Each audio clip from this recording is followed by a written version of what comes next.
Study visa ਦੇ ਮੁੱਦੇ ਤੇ ਮੈਂ ਬਣਾਂਗਾ ਤੁਹਾਡੀ ਆਵਾਜ਼। ਕੰਸਲਟੈਂਟ ਨੂੰ ਪੁੱਛਾਂਗੇ ਸਿੱਧੇ ਸਵਾਲ ਤੇ ਤੁਹਾਨੂੰ ਮਿਲਣਗੇ ਤੁਹਾਡੇ ਸਵਾਲਾਂ ਦੇ ਜਵਾਬ। ਸਤਿ ਸ਼੍ਰੀ ਅਕਾਲ ਜੀ, ਸਵਾਗਤ ਹੈ ਸਾਰਿਆਂ ਦਾ ਦੋਸਤੋ। ਅੱਜ ਦਾ ਸ਼ੋਅ ਬਹੁਤ ਖਾਸ ਹੈ, ਖਾਸ ਕਰਕੇ ਉਹ ਸਟੂਡੈਂਟਸ ਵਾਸਤੇ ਜਿਹੜਾ ਨੇ USA ਸਟੱਡੀ ਵੀਜ਼ਾ ਵਾਸਤੇ ਜਾਣਾ, ਕਿਉਂਕਿ USA ਨੇ ਕਈ ਰਿਲੈਕਸੇਸ਼ਨਸ ਦਿੱਤੀਆਂ ਨੇ, ਕੁਝ ਅਪਡੇਟਸ ਨੇ USA ਦੇ। ਸੋ ਅੱਜ ਦੇ ਸ਼ੋਅ ਦੇ ਵਿੱਚ ਜਾਣਨ ਦੀ ਕੋਸ਼ਿਸ਼ ਕਰਾਂਗੇ। ਸਾਡੇ ਨਾਲ ਮੌਜੂਦ ਨੇ ਬ੍ਰੌਡਵੇ ਇਮੀਗ੍ਰੇਸ਼ਨ ਦੇ ਸੀਨੀਅਰ ਕੰਸਲਟੈਂਟ ਜਗਪ੍ਰੀਤ ਸਿੰਘ। ਜਗਪ੍ਰੀਤ ਜੀ ਸਵਾਗਤ। Thank you. ਜਗਪ੍ਰੀਤ ਜੀ, USA ਕਾਫੀ ਦੇਰ ਤੋਂ ਕਿਤੇ ਨਾ ਕਿਤੇ ਨੌਨ ਰਿਐਕਟਿਵ ਬੈਠਾ ਸੀ, ਕੁਝ ਅਪਡੇਟ ਆ ਨਹੀਂ ਰਿਹਾ ਸੀ। ਸੋ ਹੁਣ ਜੇ ਅਪਡੇਟ ਆਇਆ ਤਾਂ ਕੀ ਹੈ ਤੇ ਕਿੰਨਾ ਅਸਰ ਪਵੇਗਾ ਉਹਦੇ ਨਾਲ? ਬਿਲਕੁਲ ਦੀਪਕ ਜੀ, ਜਿਵੇਂ ਆਪਾਂ ਮੋਸਟਲੀ ਗੱਲ UK ਔਰ ਕੈਨੇਡਾ ਦੀ ਕਰਦੇ ਹਾਂ, ਇੱਕ ਸੈਟ ਆਫ ਸਟੂਡੈਂਟ ਇਹ ਵੀ ਹੈ ਜਿਹੜਾ ਸਿਰਫ USA ਹੀ ਜਾਣਾ ਚਾਹੁੰਦਾ ਹੈ ਜੀ, ਰਾਈਟ।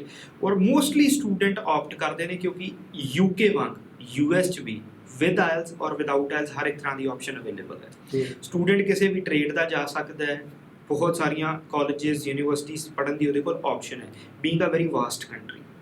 ਸੋ ਉਹਦੇ ਲਈ ਕੁਝ ਸਮਾਂ ਪਹਿਲਾਂ ਜੋ ਚੱਲਦਾ ਸੀ ਜਾਂ ਕੋਵਿਡ ਕਰਕੇ ਅਪੁਆਇੰਟਮੈਂਟਸ ਵੀ ਬੰਦ ਸੀਗੀਆਂ। ਸੋ ਪ੍ਰੈਜ਼ੈਂਟਲੀ VFS ਖੁੱਲ੍ਹੇ ਨੇ, ਅਪੁਆਇੰਟਮੈਂਟਸ ਓਪਨ ਹੋਈਆਂ ਐਮਬੈਸੀ ਦੀਆਂ ਵੀ। ਸੋ ਸਟੂਡੈਂਟ ਲਈ ਸਭ ਤੋਂ ਵੱਡੀ ਇੰਪੋਰਟੈਂਟ ਹੈ ਵੀ ਜਿਹੜੇ ਅਪਲਾਈ ਕਰਨਾ ਚਾਹੁੰਦੇ ਸੀ ਹੁਣ ਅਪੁਆਇੰਟਮੈਂਟ ਆਪਣੀਆਂ ਸਕੈਜੂਲ ਕਰ ਸਕਦੇ ਆ। ਇਹਦੇ ਨਾਲ ਨਾਲ ਇੱਕ ਡਾਕੂਮੈਂਟ ਹੁੰਦਾ ਸੀ ਜੀ I-20, ਜਿਵੇਂ ਆਪਾਂ LOAs ਆਫਰ ਲੈਟਰਸ ਨੂੰ ਕੰਪੇਅਰ ਕਰ ਸਕਦੇ ਹਾਂ US ਦੀ I-20 ਦੇ ਨਾਲ। ਸੋ ਉਸ ਦੇ ਵਿੱਚ I-20 ਦੀ ਫਿਜ਼ੀਕਲ ਡਾਕੂਮੈਂਟ ਜਿਹੜਾ ਥਰੂ ਕੋਰੀਅਰ ਜਿਹੜਾ ਆਉਂਦਾ ਉਹਦੀ ਪ੍ਰੈਜ਼ੈਂਸ ਅਵੇਲੇਬਿਲਿਟੀ ਹੋਣਾ at the time of interview ਬਹੁਤ ਇੰਪੋਰਟੈਂਟ ਹੁੰਦੀ ਸੀ। ਉਹਨੂੰ ਆਪਾਂ ਮੈਂਡੇਟਰੀ ਕਹਿ ਦਿੰਦੇ ਵੀ ਉਸ ਤੋਂ ਬਿਨਾਂ ਤੁਸੀਂ ਅਪੀਅਰ ਨਹੀਂ ਹੋ ਸਕਦੇ ਸੀ। ਉਹਦੇ ਉੱਤੇ ਪ੍ਰੈਜ਼ੈਂਟ ਕੰਡੀਸ਼ਨਸ ਨੂੰ ਦੇਖਦੇ ਹੋਏ, ਕਿਉਂਕਿ ਕੋਰੀਅਰ ਸਰਵਿਸਿਜ਼ ਫਰਸਟਲੀ ਅਫੈਕਟਡ ਹੈ, ਡਿਲੇ ਹੈ, ਕਈ ਵਾਰ ਪਹੁੰਚਦਾ ਵੀ ਨਹੀਂ ਹੈ। ਸੋ ਉਸ ਪੁਆਇੰਟ ਆਫ ਵਿਊ ਨਾ US ਨੇ ਇੱਕ ਬਹੁਤ ਅੱਛਾ ਔਰ ਪੋਜ਼ਿਟਿਵ ਅਪਡੇਟ ਦਿੱਤਾ ਹੈ, ਜਿਹਦੇ ਵਿੱਚ ਉਹਨਾਂ ਨੇ ਕਿਹਾ ਵੀ ਤੁਸੀਂ ਈਮੇਲ ਦੇ ਵਿੱਚ ਜਿਹੜੀ I-20 ਰਿਸੀਵ ਕਰਦੇ ਹੋ that is accepted at the time of interview.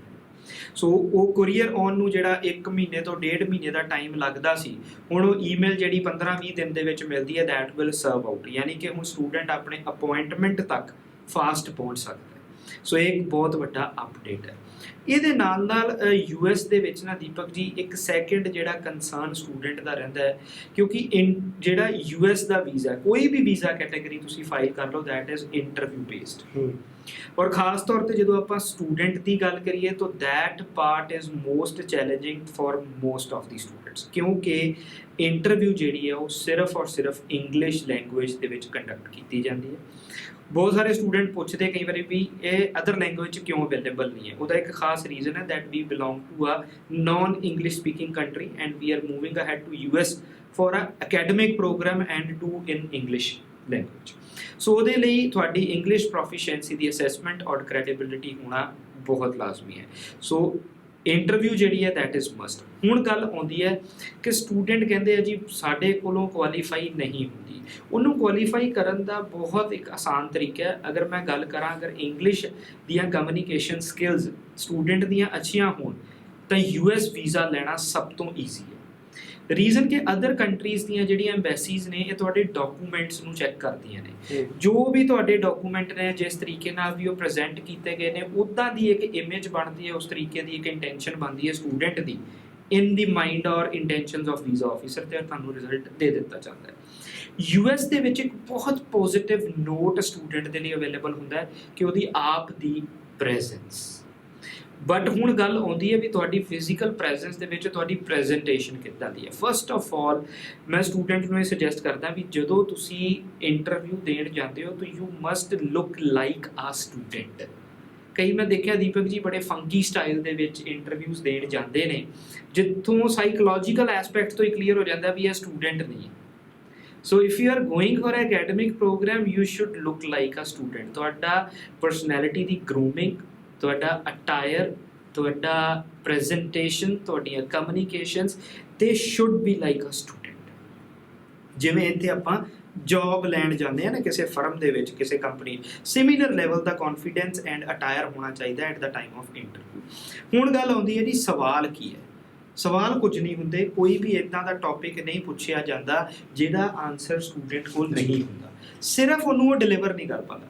ਜੋ ਵੀ ਕੁਐਸਚਨੇਅਰ ਹੁੰਦਾ, ਜੋ ਵੀ ਟਾਈਪਸ ਆਫ ਕੁਐਸਚਨ ਹੁੰਦੇ, they are all related about the. IELTS ਦੀ ਜ਼ਰੂਰਤ ਨਹੀਂ ਹੁੰਦੀ। ਨਹੀਂ ਜੀ ਨਹੀਂ, ਆਇਲਸ ਦੀ ਰਿਕੁਆਇਰਮੈਂਟ ਨਹੀਂ ਹੈ। ਜਿਵੇਂ ਆਪਾਂ ਯੂਕੇ 'ਚ ਵੀ ਦੇਖਦੇ ਹਾਂ ਕਿ ਵਿਦਆਊਟ ਆਇਲਸ ਜਾਂਦੇ ਨੇ ਸਟੂਡੈਂਟ, ਯੂਐਸ 'ਚ ਵੀ ਜਾਂਦੇ ਨੇ। ਹੁਣ ਗੱਲ ਆਉਂਦੀ ਹੈ ਵੀ why you want to be in US, why have you selected this university, why you want to pursue this course, what are the course contents, structure, and how this program after being studied in US is going to make a beneficiary effect for you in your home country। so ਇਦਾਂ ਦੇ ਜਿਹੜੇ ਸਵਾਲ ਨੇ ਇਹਨਾਂ ਨੂੰ ਅਗਰ student ਸਹੀ ਤਰੀਕੇ ਨਾਲ ਪ੍ਰਪੇਅਰ ਕਰਦਾ ਹੈ ਤਾਂ it is very easy for any student to crack the US interview and get visa ਜੀ। ਸੋ ਦੋਸਤੋ ਬਹੁਤ ਹੀ ਵੱਡਾ ਅਪਡੇਟ ਹੈ ਇਹ, ਕਿਤੇ ਨਾ ਕਿਤੇ USA ਦਾ ਰਸਤਾ ਵੀ ਹੁਣ ਆਸਾਨ ਹੋਇਆ। ਸੋ ਜਿਹੜੇ ਸਟੂਡੈਂਟ USA ਜਾਣਾ ਚਾਹੁੰਦੇ ਨੇ ਉਹ ਜ਼ਰੂਰ ਆਪਣੀ ਤਿਆਰੀ ਕਰਨ, ਅਪਲਾਈ ਕਰਨ ਛੇਤੀ ਤੋਂ ਛੇਤੀ, ਕਿਉਂਕਿ ਪ੍ਰੋਸੈਸ ਹੁਣ ਪਹਿਲਾਂ ਜਿੰਨਾ ਜਿਹੜਾ ਲੈਂਥੀ ਉਹ ਨਹੀਂ ਰਹਿ ਗਿਆ। ਚੈਨਲ ਜ਼ਰੂਰ ਸਬਸਕ੍ਰਾਈਬ ਕਰੋ ਤੇ ਲੇਟੈਸਟ ਅਪਡੇਟਸ ਤੁਹਾਡੇ ਤੱਕ ਪਹੁੰਚਦੇ ਰਹਿਣਗੇ। ਧੰਨਵਾਦ। ਥੈਂਕ ਯੂ ਜੀ। ਸਟੱਡੀ ਵੀਜ਼ਾ ਦੇ ਮੁੱਦੇ ਤੇ ਮੈਂ ਬਣਾਂਗਾ ਤੁਹਾਡੀ ਆਵਾਜ਼। ਕੰਸਲਟੈਂਟ ਨੂੰ ਪੁੱਛਾਂਗੇ ਸਿੱਧੇ ਸਵਾਲ ਤੇ ਤੁਹਾਨੂੰ ਮਿਲਣਗੇ ਤੁਹਾਡੇ ਸਵਾਲਾਂ ਦੇ ਜਵਾਬ।